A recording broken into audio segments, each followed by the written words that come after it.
আসসালামু আলাইকুম। প্রাইমারি শিক্ষক নিয়োগ পরীক্ষার প্রস্তুতি নিয়ে এটা আমাদের দ্বিতীয় ভিডিওতে আমরা 20টা এমসিকিউ নিয়ে আলোচনা করব, যা থেকে আপনারা এই টপিক থেকে আসা অন্যান্য প্রশ্নগুলোর উত্তরও দিতে পারবেন। আর উত্তরগুলোর ব্যাখ্যা নিয়ে আলোচনা করায় উত্তরগুলো আপনাদের মনে রাখা সহজ হবে। আজকে আমাদের প্রথম প্রশ্নটি হচ্ছে the opposite of optimism is. এখন আমরা অপটিমিজম অর্থ জানি কি? আশাবাদ। আশাবাদের বিপরীত কি? হতাশাবাদ, যার ইংরেজি হচ্ছে ফ্যাসিমিজম, যেটা আমরা গ অপশনে পাচ্ছি। আর এখানের অন্যান্য অপশনগুলোর অর্থ হচ্ছে যেমন প্যাস্টিলেন্স অর্থ মহামারী, অপিউলেন্স অর্থ ঐশ্বর্য, আর অপরচুনিটিস অর্থ সুযোগ। তাহলে আমরা অপটিমিজমের অপোজিট পেলাম প্যাসিমিজম। এর পরের প্রশ্নটি রয়েছে চুজ দ্য কারেক্ট স্পেলিং। অপশনগুলো দেখে আমরা বুঝতে পারতেছি এখানে রয়েছে ডেফিনেশন মানে সংজ্ঞা, আর ডেফিনেশনের সঠিক বানান হচ্ছে DEFINITION, যা আমরা গ অপশনটাতে পাচ্ছি। এর পরের প্রশ্নটি রয়েছে কবে বাংলাদেশ শিশু অধিকার সনদ বাংলাদেশ বাস্তবায়নে অঙ্গীকার নেয়? জাতিসংঘের শিশু অধিকার সনদ একটি আন্তর্জাতিক মানবাধিকার চুক্তি, যা শিশুদের অধিকারগুলো নিয়ে সংজ্ঞায়িত করা হয়েছে। এতে 18 বছরের কম বয়সীদের শিশু ধরা হয়েছে। আর বাংলাদেশ 1990 সালের 3 আগস্ট এটা বাস্তবায়নে অঙ্গীকার নেয়। এতে সুফলও মিলেছে, যেমন টিকা নিশ্চিত করা, একইভাবে মৃত্যুর হার কমিয়ে আনা ইত্যাদি নানা ক্ষেত্রে সফলতা এসেছে। যুক্তরাষ্ট্র স্বাক্ষর করলেও অনুমোদন করেনি এই সনদ। তাহলে আমাদের এখানে 1990 সালের 3 আগস্ট, যা এই প্রশ্নের সঠিক উত্তর। আমাদের পরের প্রশ্নটি হচ্ছে সকল শিক্ষকগণ আজ উপস্থিত বাক্যটি কোন দোষে দুষ্ট? আমরা এখানে অপশনে দেখতে পারতেছি যে গুরুচণ্ডালী দোষ, দুর্বোধ্যতা দোষ, বিদেশি শব্দ দোষ আর বাহুল্য দোষ। এখন আমরা যদি আমাদের বাক্যটার দিকে তাকাই, সকল শিক্ষকগণ, এখানে বাহুল্য দোষ বোঝা যাচ্ছে, কারণ সকল শিক্ষক অথবা শিক্ষকগণ আজ উপস্থিত। সকল শিক্ষক বললে সকল শিক্ষককে বোঝায়, আবার শিক্ষকগণ বললেও সকল শিক্ষককে বোঝায়। তাই এখানে সকল এবং গণ ব্যবহৃত হওয়ায় একে আমরা বলি বাহুল্য দোষ। তাহলে গুরুচণ্ডালী দোষ কোনগুলা? তৎসম শব্দের সঙ্গে দেশি শব্দের প্রয়োগ করলে তা গুরুচণ্ডালী দোষ। যেমন আমরা যদি একটা উদাহরণ দেই, গরুর গাড়িটা যদি আমরা বলি গরুর শক্ট, তাহলে এখানে শব্দ তার যোগ্যতা হারাচ্ছে, এটাকে বলা হয় গুরুচণ্ডালী দোষ। আর দুর্বোধ্যতা দোষ হচ্ছে অপ্রচলিত দুর্বোধ্য শব্দ ব্যবহার করলে দুর্বোধ্যতা দোষ হয়। যেমন তুমি আমার সঙ্গে প্রপঞ্চ করেছ, এখানে একটা অপ্রচলিত শব্দ ব্যবহার করা হয়েছে, যার মানে হচ্ছে চাতুরি। তুমি আমার সাথে চাতুরি করেছো। এখন এখানে যেহেতু আমরা প্রপঞ্চ অপ্রচলিত একটা শব্দ ব্যবহার করেছি, তাই এটা এখানে দুর্বোধ্য অর্থে ব্যবহৃত হয়েছে। আশা করি আমরা অন্যান্য এমসিকিউর ক্ষেত্রে বাক্যে কি দোষ ঘটেছে তা বুঝতে পারবো এই সংজ্ঞাগুলো থেকে। আমাদের পরবর্তী প্রশ্নটা হচ্ছে একটি সমকোণী ত্রিভুজের ক্ষেত্রফল 144 বর্গ একক। সমকোণ সন্নিহিত বাহুদ্বয়ের একটির দৈর্ঘ্য 12 একক হলে অপরটি কত একক? তার মানে আমাদের এখানে প্রশ্নে বলা হচ্ছে কি, এখানে একটা সমকোণী ত্রিভুজের ক্ষেত্রফল দেওয়া রয়েছে 144 বর্গ একক। এখন সমকোণী ত্রিভুজ মানে যে ত্রিভুজের একটি কোণ 90 ডিগ্রি, তাই সমকোণী ত্রিভুজ। এখন আমরা ত্রিভুজের ক্ষেত্রফল নির্ণয়ের ফর্মুলা কি জানি? হাফ ইন্টু ভূমি ইন্টু উচ্চতা। তাহলে হাফ ইন্টু ভূমি ইন্টু উচ্চতা সমান এখানে বলা হয়েছে 144 বর্গ একক, মানে ক্ষেত্রফলটা দেওয়া রয়েছে। আর বলা হচ্ছে একটির দৈর্ঘ্য হচ্ছে 12 একক, মানে এখানে উচ্চতা ধরুন দেওয়া রয়েছে 12 একক।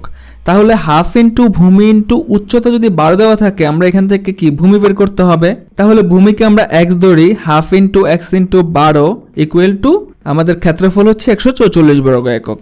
এখন হাফের এখানে দুইটা যদি আমরা সমান সমান ওই পাশে পাঠায়া দেই, তাহলে উপরে চলে যাবে। তাহলে 144 দুকোণে 288 আর 12x। এখন এই 12x থেকে যদি আমরা 12টার পাশে নিয়ে যাই, তাহলে ভাগ হয়ে যাবে।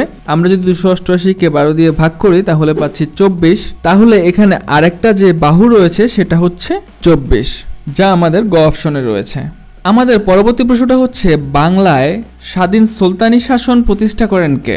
আমরা জানি 1204 সালে বাংলার শেষ হিন্দু রাজা লক্ষণ সেনকে পরাজিত করেন ইখতিয়ার উদ্দিন মোহাম্মদ বিন বখতিয়ার খলজি। আর এতে বাংলা মুসলিম শাসনামল দিল্লির অধীনে চলে যায়। দিল্লির সুলতানগণ 1338 থেকে 1538 সাল পর্যন্ত এই 200 বছর বাংলাকে সম্পূর্ণরূপে অধিকারে রাখতে পারেনি। এই সময়ে সর্বপ্রথম ফখরুদ্দিন মোবারক সাহা 1338 সালে সোনারগাঁও দখল করে স্বাধীনতার ঘোষণা করেন। তিনি প্রথম চট্টগ্রাম জয় করেন এবং তিনি চাঁদপুর থেকে চট্টগ্রাম পর্যন্ত একটি রাজপথ তৈরি করেন। তার মানে বোঝাই যাচ্ছে যে বাংলায় স্বাধীন সুলতানি শাসন প্রতিষ্ঠা করেন ফখরুদ্দীন মোবারক সাহা। আর মুসলমান শাসনামল শুরু করেন ইখতিয়ার উদ্দিন মোহাম্মদ বিন বখতিয়ার খলজি। আর অপশন রয়েছে কি নবাব সিরাজউদ্দৌলা ও নবাব আলীবর্দী খান। নবাব আলীবর্দী খান মোগল সম্রাটদের সাহায্য ছাড়া নিজ শক্তিতে ক্ষমতায় আসেন। তিনি তার নাতি সিরাজউদ্দৌলাকে পরবর্তী শাসক হিসেবে মনোনীত করেন। 1756 সালে 23 বছর বয়সে সিরাজউদ্দৌলা নবাব হন। আর 1757 সালে মির্জাপুরের পুত্রের নির্দেশে তিনি মৃত্যুবরণ করেন। আমাদের পরবর্তী প্রশ্নটা হচ্ছে I wish I dash the wings of a bird. আমার যদি পাখির মতো ডানা থাকতো, তাহলে এখানে সাবজেক্ট প্লাস উইশ থাকলে সাবজেক্ট প্লাস পাস্ট হবে। তাহলে যেহেতু পাস্ট হবে এখানে হ্যাড ব্যবহৃত হবে। I wish I had the wings of a bird. এই ধরনের সেন্টেন্সে বি ভার্ব ওয়্যার হয়। আমরা যদি দুইটা উদাহরণ দেখি, I wish I were child again, I wish I were a king. আমাদের পরবর্তী প্রশ্নটা হচ্ছে নিউ ডেভেলপমেন্ট ব্যাংক এর সদর দপ্তর কোথায় অবস্থিত? নিউ ডেভেলপমেন্ট ব্যাংকের সংক্ষিপ্ত রূপ হচ্ছে এনডিবি। এটি প্রতিষ্ঠিত হয় 15 জুলাই 2014 আর চালু হয় জুলাই 2015 সালে। এর সদর দপ্তর সাংহাই, চীন। এর সদস্য ব্রিক্সভুক্ত 5 দেশ। ব্রিক্সের বি দিয়ে ব্রাজিল, আর দিয়ে রাশিয়া, আই দিয়ে ইন্ডিয়া, সি দিয়ে চীন আর এস দিয়ে সাউথ আফ্রিকা। এই ব্যাংকে আইএমএফ মানে ইন্টারন্যাশনাল মনিটারি ফান্ডের বিকল্প ধরা হয়। এনডিবি ব্যাংকের উদ্দেশ্য হচ্ছে উন্নয়নশীল দেশগুলোর অবকাঠামো উন্নয়নে ঋণ সহায়তা দেওয়া। তাহলে এর সদর দপ্তর কোথায় পেলাম আমরা? সাংহাই, চীন। আমাদের পরবর্তী প্রশ্নটা হচ্ছে the plural form of mouse is. আমরা জানি কিছু ওয়ার্ড নাউন এর ভাওয়েল পরিবর্তন করে প্লুরাল হয়, যেমন ফুট ভাওয়েলগুলো পরিবর্তন করে feet, man men, tooth teeth. আবার কিছু ওয়ার্ড কনসোনেন্ট ও ভাওয়েল পরিবর্তন করেও প্লুরাল হয়, যেমন মাউস মাইক, লাউস মানে উকু, লাইস। তাহলে আমাদের এই অপশনে সঠিক উত্তর হচ্ছে গ, মাউস মাইস। আমাদের পরবর্তী প্রশ্নটা হচ্ছে কার পৃষ্ঠপোষকতায় নালন্দা বিশ্ববিদ্যালয় প্রাণকেন্দ্র হয়ে ওঠে? আমরা জানি বাংলায় প্রাচীন শাসনামলের মধ্যে একটি ছিল পাল শাসনামল। এর সময়কাল ধরা হয় 750 থেকে 1161 সাল পর্যন্ত। এই পাল বংশের শ্রেষ্ঠ রাজা ছিলেন ধর্মপাল। ধর্মপালের পৃষ্ঠপোষকতায় নালন্দা বিশ্ববিদ্যালয় প্রাণ ফিরে পায়। আর ধর্মপালের মৃত্যুর পর তার ছেলে দেবপালের শাসনামলে এই নালন্দা বিশ্ববিদ্যালয়কে কেন্দ্র করে বৌদ্ধ ধর্ম পুনরায় সজীব হয়ে ওঠে। তাহলে এখানে আমাদের সঠিক উত্তর হচ্ছে ধর্মপাল। আমাদের পরবর্তী প্রশ্নটা হচ্ছে সলিসিট মিন্স। সলিসিট অর্থ আমরা জানি অনুরোধ। তাহলে অনুরোধ মানে বোঝায় চাওয়া, যেটা আমাদের এখানে অপশনের ঘ অপশনে রয়েছে সিক, সিক অর্থ চাওয়া। এরপর আমাদের এখানে অন্যান্য অপশনগুলো অর্থ হচ্ছে যেমন লিগ্যাল অর্থ আইনি, গিভ অর্থ দেওয়া, ব্রাইট অর্থ উজ্জ্বল। তাহলে আমাদের এখানে সঠিক উত্তর হচ্ছে ঘ, সিক।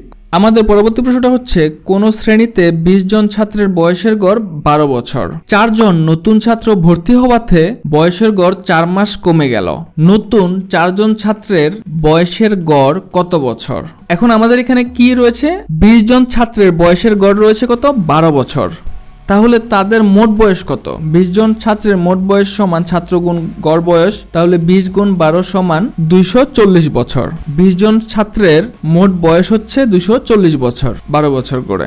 তাহলে এখানে কি হলো? 4 জন নতুন ছাত্র ভর্তি হওয়াতে 4 জন নতুন ছাত্র ভর্তি হওয়াতে 4 মাস কমে গেল। তাহলে আরো 4 জন যদি আমরা যোগ করি 24 জন, এই 24 জনের ক্ষেত্রে গড় বয়স কত? 11 বছর 8 মাস করে। তাহলে এই 24 জনের মোট বয়স কত? 24 ইন্টু 11 বছর 8 মাস। তাহলে আমরা পাচ্ছি 280 বছর এই 24 জনের। আমরা এক্ষেত্রে 24-এর সাথে প্রথমে 12 বছর ধরেই হিসাব করেছি, 288 বছর মোট বয়স। এখন যেহেতু 4 মাস করে কমে গেছে, তাহলে 24 জনের থেকে 4 মাস করে আমরা বাদ দিব। বাদ দেওয়ার জন্য তাহলে 24 গুণ 4 সমান 96 মাস। 96 মাসকে আমরা যদি বছরে কনভার্ট করতে চাই তাহলে 12 দিয়ে ভাগ করব। 8 12 96 মানে 8 বছর। তাহলে 288 থেকে যদি আমরা 8 বছরটা বাদ দেই তাহলে আমরা পাচ্ছি 11 বছর 8 মাস করে 24 জনের মোট বয়স হচ্ছে 280 বছর। তাহলে আমাদের আগে 12 বছর করে 20 জনের বয়স ছিল 240 বছর। নতুন এই 4 জনকে যোগ করায় মোট 24 জনের বয়স হলো 280 বছর। তাহলে 4 জনের জন্য যোগ হইল কত? 24 জনের 280 বছর থেকে যদি আমরা 20 জনের 240 বছর বাদ দেওয়া দেই, 4 জনের জন্য যোগ হয়েছে এই 40 বছর। এখন এই 4 জনের গড় বয়স নির্ণয় করি। এই 40 বছর 4 জনের, তাহলে 40/4 সমান এই 4 জনের গড় বয়স হচ্ছে 10 বছর করে, যেটা আমাদের ঘ অপশনে রয়েছে। আমাদের পরবর্তী প্রশ্নটাও একটা ম্যাথ। একটি চৌবাচ্চা 3টি নল দিয়ে যথাক্রমে 8, 4 ও 24 ঘন্টা পূর্ণ হতে পারে। 3টি নল একসঙ্গে খুলে দিলে চৌবাচ্চাটি 3/4 পূর্ণ হতে কত সময় লাগবে? তার মানে এখানে বলা হচ্ছে যে আমাদের প্রথম নলটা দিয়ে 8 ঘন্টায় পূর্ণ হয় পুরো চৌবাচ্চাটি। তাহলে পুরো চৌবাচ্চাটি যদি পূর্ণ হতে 8 ঘন্টা সময় লাগে, 1 ঘন্টায় পূর্ণ হয় কতটুকু? 8 ভাগের 1 ভাগ। একইভাবে যেটা 12 ঘন্টায় পূর্ণ হয় যেই নল দিয়ে, সেই নল দিয়ে 1 ঘন্টায় পূর্ণ হয় কতটুকু? 12 ভাগের 1 ভাগ। একইভাবে যেই নল দিয়ে 24 ঘন্টায় চৌবাচ্চাটি পূর্ণ হয়, সেই নল দিয়ে 1 ঘন্টায় পূর্ণ হয় কতটুকু? 24 ভাগের 1 ভাগ। তাহলে এখন যেহেতু আমরা 3টা নলই 1 ঘন্টায় কতটুকু পূর্ণ হয় তা পাইলাম, এখন এই 3টা নল যদি আমরা একসাথে খুলে দেই 1 ঘন্টায় কতটুকু পূর্ণ হবে? আমাদের চৌবাচ্চাটির 1 ঘন্টায় কতটুকু অংশ পূর্ণ হবে সেটার জন্য আমরা 3টাকে যোগ করি। তাহলে প্রথমটা হচ্ছে যেটা 8 ঘন্টায় পূর্ণ হয়, সেটা 1 ঘন্টায় পূর্ণ হয় হচ্ছে 8 ভাগের 1 ভাগ, যোগ 12 ঘন্টায় যে নল দিয়ে চৌবাচ্চাটি পূর্ণ হয় সেটা 1 ঘন্টায় পূর্ণ হয় 12 ভাগের 1 ভাগ, যোগ 24 ভাগের 1 ভাগ। এখন এই 3টার আমরা লসাগু করি। 8, 12, 24-এর যদি আমরা লসাগু করি তাহলে আমরা পাচ্ছি কত? 24। এখন আমরা হরের সাথে ভাগ লবের সাথে গুণ করি। 3 8 24, 3 1 3, 12 2 24, 2 1 2, 24 1 24, 1 1 1। তাহলে উপরে আমরা কত পাইতেছি? 6, নিচে হচ্ছে 24। তাহলে 4 6 24, তাহলে আমরা পাইতেছি কত? 1/4। তাহলে এই 3টা নল যদি আমরা একসঙ্গে খুলে দেই 1 ঘন্টায় পূর্ণ হইতেছে কতটুকু? চৌবাচ্চাটির 4 ভাগের 1 অংশ পূর্ণ হইতেছে। তাহলে 3টি নল দিয়ে 4 ভাগের 1 অংশ পূর্ণ হতে সময় লাগে 1 ঘন্টা। তাহলে 4 ভাগের 3 অংশ পূর্ণ হতে সময় লাগবে 4 গুণ 3/4 ঘন্টা।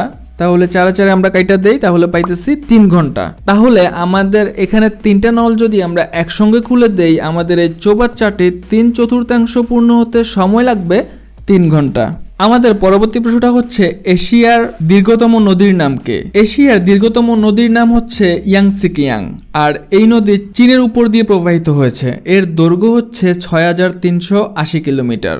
আর হোয়াংহো এশিয়ার মধ্যে দ্বিতীয় বৃহত্তম নদী, এটি চীনের উপর দিয়ে প্রবাহিত হয়েছে। এর দৈর্ঘ্য 5464 কিলোমিটার। আর এই নদীকে চীনের দুঃখ বলা হয়, কারণ এই নদীর বাঁধ ভেঙে চীনে প্রচুর ক্ষয়ক্ষতি হয়ে থাকে। এরপরে রয়েছে ইউফ্রেটিস। ইউফ্রেটিস হচ্ছে দক্ষিণ পশ্চিম এশিয়ার একটি নদী। এর অন্য নাম হচ্ছে ফোরাত, আর এর দৈর্ঘ্য হচ্ছে 2800 কিলোমিটার। আর ব্রহ্মপুত্র এশিয়ার একটি গুরুত্বপূর্ণ নদী, এটি চীন, ভারত ও বাংলাদেশের উপর দিয়ে প্রবাহিত হয়েছে। এর দৈর্ঘ্য 2850 কিলোমিটার। তাহলে এর মধ্যে আমরা পাইতেছি এশিয়ার দীর্ঘতম নদী হচ্ছে ইয়াংসিকিয়াং। আমাদের পরবর্তী প্রশ্নটা হচ্ছে what is the verb of word shortly? তাহলে আমাদের যে অপশনগুলো রয়েছে সেগুলোর অর্থগুলো যদি আমরা একটু দেখি। শর্টলি অর্থ হচ্ছে সংক্ষেপে বা অল্প কথায়, আর ভার্ব মানে তো আমরা জানি যে শব্দ দ্বারা কোনো কাজ করা বোঝায়। তাহলে আমরা একটু অপশনগুলোর অর্থগুলো দেখি। শর্ট অর্থ হচ্ছে ছোট বা খাটো, যা অ্যাডজেক্টিভ। শর্টার অর্থ হচ্ছে অপেক্ষাকৃত ছোট, এটাও অ্যাডজেক্টিভ। শর্টেন ছোট করা, সীমিত করা বা সংক্ষিপ্ত করা, তার মানে এটা ভার্ব। শর্টনেস অর্থ ছোটত্ব বা খাটত্ব, এটা নাউন। তাহলে আমাদের এখানে আমরা শর্টলি এর ভার্ব পাচ্ছি শর্টেন। আমাদের পরবর্তী প্রশ্নটা রয়েছে আমরি বাংলা ভাষা এই আ দ্বারা কি প্রকাশ করা হয়েছে? এই বাক্যে আ দ্বারা আনন্দ প্রকাশ পেয়েছে। আ অব্যয় বিভিন্ন অর্থে ব্যবহৃত হয়, যেমন সুখ বোধ অর্থে, আহ কি আরাম। আমাদের পরবর্তী প্রশ্নটা হচ্ছে ভূমধ্যসাগর ও আটলান্টিক মহাসাগরের মধ্যে কোন প্রণালী অবস্থিত? তাহলে আমাদের এখানে ভূমধ্যসাগর ও আটলান্টিক মহাসাগরকে সংযুক্ত করেছে জিব্রাল্টার প্রণালী। আর এখানে যে অন্যান্য প্রণালীগুলো আছে সেগুলো সম্পর্কে আমরা একটু জেনে নেই। যেমন পারস্য উপসাগর আর ওমান উপসাগরকে সংযুক্ত করেছে হরমুজ প্রণালী। মর্মর সাগর আর কৃষ্ণ সাগরকে সংযুক্ত করেছে বসফরাস প্রণালী। এর পাশেই মানে মর্মর সাগর আর ইজিয়ান সাগরকে সংযুক্ত করেছে দারদানিলিস প্রণালী। আমাদের পরবর্তী প্রশ্নটা হচ্ছে হি কেম অফ উইথ ফ্লাইং কালার্স, মানে এটা একটা ইডিয়মস আমরা পড়েছিলাম। কাম অফ উইথ ফ্লাইং কালার্স অর্থ জয়ী হওয়া। এর একটা উদাহরণ হচ্ছে at last our team came of with flying colours from the tournament. তাহলে এখানে আমাদের প্রশ্নে হি কেম অফ উইথ ফ্লাইং কালার্স মানে বোঝাচ্ছে তিনি গৌরবময় সাফল্য অর্জন করেন, যা আমাদের অপশনের ক অপশনে রয়েছে। আমাদের পরবর্তী প্রশ্নটা হচ্ছে মেঘলা কি ধরনের শব্দ? মেঘলা রূপবাচক বিশেষণের উদাহরণ। বিশেষণ হচ্ছে যে পদ বিশেষ্য সর্বনাম ক্রিয়াপদের দোষ, গুণ, অবস্থা, সংখ্যা, পরিমাণ বা প্রকাশ করে, সেটাই বিশেষণ। আমরা যদি এর আরো উদাহরণ দেখি, যেমন নীলাকাশ, কালো মেঘ, মেঘলা দিন ইত্যাদি, তাহলে মেঘলা এখানে বিশেষণ। আমাদের পরবর্তী প্রশ্নটা হচ্ছে, একটি ঘোড়ার গাড়ির সামনের চাকার পরিধি 3 মিটার আর পিছনের চাকার পরিধি 4 মিটার। গাড়িটি কত পথ গেলে সামনের চাকা পেছনের চাকার চেয়ে 100 বার বেশি ঘুরবে? পরিধি মানে তো আমরা বুঝি, ধরুন আমরা এখানে একটা বিন্দুকে কেন্দ্র করে যে রেখা টানলাম সেটা পরিধি। এখন এখানে বলা হচ্ছে যে সামনের চাকার পরিধি হচ্ছে কত, 3 মিটার আর পিছনের চাকার পরিধি হচ্ছে 4 মিটার।